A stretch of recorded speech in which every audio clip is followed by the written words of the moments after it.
Prograis vs. Zepeda. Prograis took it easy on Zepeda through the first 9 rounds, hitting him with jabs and controlling him with big shots that made the California native defensive. Zepeda showed little ambition to attempt to win the fight until the 10th round when he suddenly opened up with some big shots on Prograis that angered him. In retaliation, Prograis attacked Zepeda with hard shots that had him looking hurt as the round ended.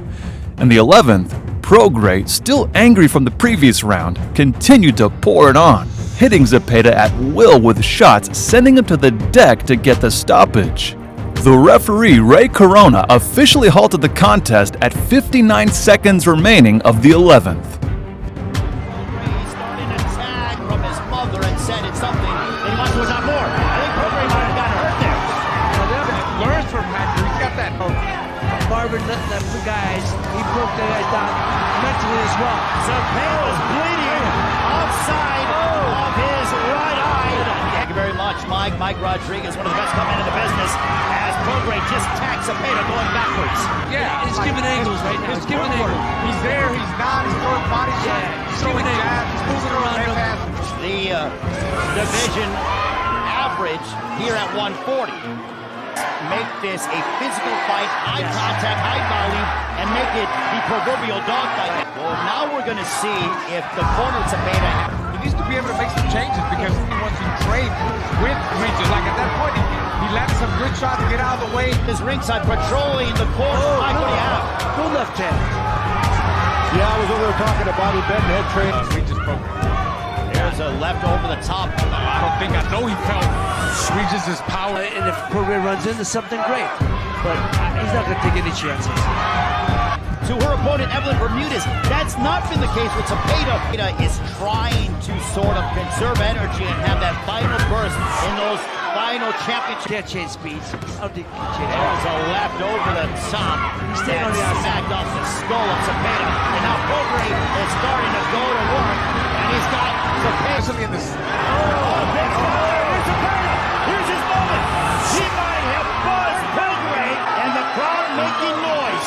Could this be his moment for Prograis looking to... He's letting the fight because he got one hand free. Both men landed. It's a big shot by Prograis. Oh my God. Fighter's fighter. Look at Left by Prograis. Oh, he hurt him. Oh my God, Zepeda's in trouble. Zepeda's in trouble. He hurt him. Prograis looking for the finish. Zepeda's in trouble. And this one is over.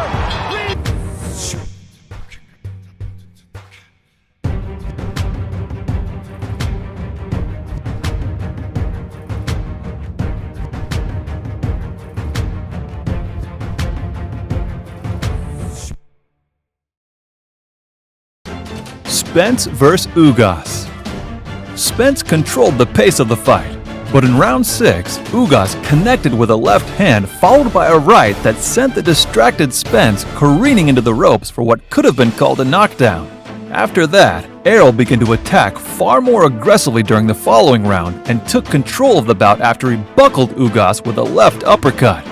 The systematic beating he dispensed on Ugas slowly but surely closed the Cuban boxer's right eye before the ringside doctor advised the referee to stop the fight in round 10. He hopes that pays dividends. He's going to read it. He's going to wait for it for you to go. Countered too much. And there's that right hook. Throws a thunderous right hand, and another right hand, proven to be a thriller as Ugas ended it. And now, of course, coming back from the surgery, you thought that Spence was going to be an even better version of himself. You can see it in his physical body. He is prepared. And there was this quick paralysis. Now, Spence trying to come back into the round here.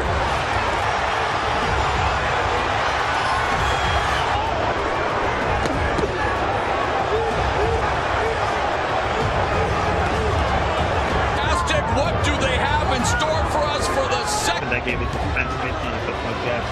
And he was winning each round. The crowd erupting here at AT&T Stadium.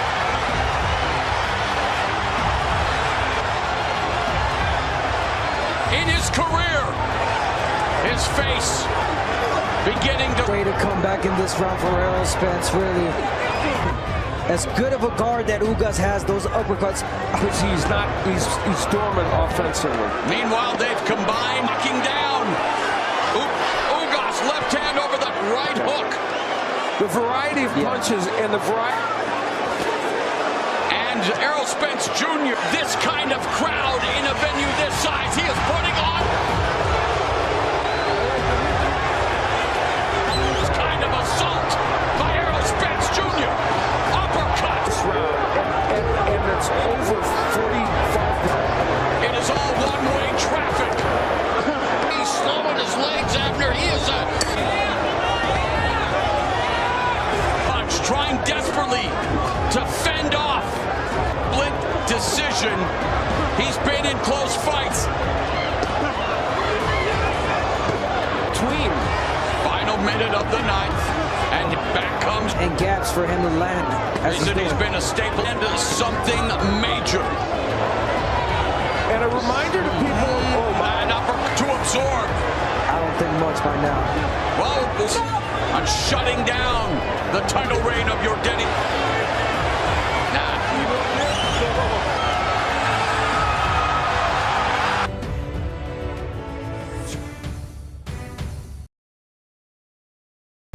Brightest vs. Opataya.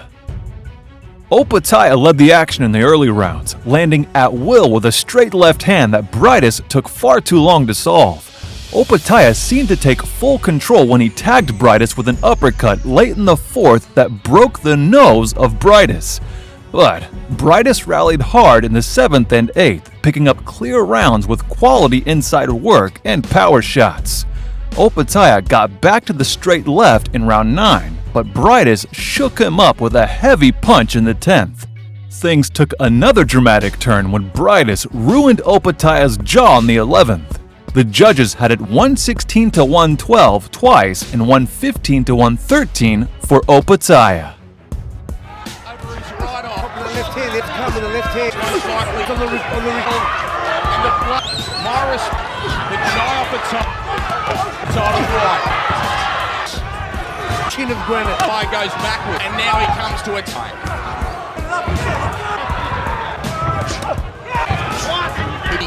What a slow. Doing straight. He's not overdoing anything. He's in the fight, Lee. Oh, big right hand from Brightest. Interest. Well as the blood. It's movement. Gappy saw. Right hand begins. Oh, as well. The uppercut's been a good punch. Opataya as well, and there's just Gonna keep. Nice left hand's a good one. Another one. Trying to close that gap off, but he misses. Which bleeds freely now. There we go. Body shot as well as the crowd. Oh, in the fight. He's hurt Opataya, who has to cover up. Their man on. Brightest tries to get close, and the left handle him. Uppercut is a good one. Wild shot. He saw. Looking for that right hand to the side. Right. Opataya. Brightest. The champion. Brightest wounded. Opataya cannot take those uppercuts. Who's around that? He is being tested. And now, Brightest, Get up there. the uppercut got through from Brightest. And now badly bloodied. Opataya, incredible stand up to some of these shots. Seconds left. I'm sure. Estrada vs. Gonzalez 3. Gonzalez seemed to be a step slower and a punch behind, as his pressure wasn't enough to prevent Estrada from picking him off with counterpunches and sink hooks to the body. After showing some life at the end of the 5th round, the old Chocolatito returned. The Nicaraguan closed the gap and launched punches in bunches to make this a true fight of two halves. For many onlookers, it seemed that the fight was hanging in the balance as they entered the final round. But Estrada fought brilliantly these 3 minutes as the fighters excited the crowd. Estrada's pinpoint accuracy and body shots appeared to close the show strong. He won on 2 cards of 115 to 113 and 116 to 112, with a third even at 114 to 114.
Charlo vs. Castano.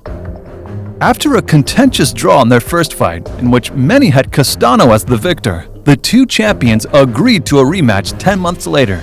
In a back-and-forth contest which saw the fighters trade blows throughout 10 action-packed rounds, a right hook into the body of Castano saw his dream of undisputed slip away as Charlo became the king at super welterweight. Castano showed us a great chin in the first fight, and again in this fight. And there's a left by Charlo. Charlo had responsible deep 1-2 punch like he did right there. Oh, and there's a left hook by Castano throwing 68. Charlo's landing some good shots. There's the right hand. You want more footwork? Yes, he's on the ropes, but not as long and hasn't. In a minute of the fourth, both throwing left hooks. And there's a lead. Left hook, left hook to It's just a question of who's doing it better and who's doing more. Over 7,000 fans here as Charlo just jumped.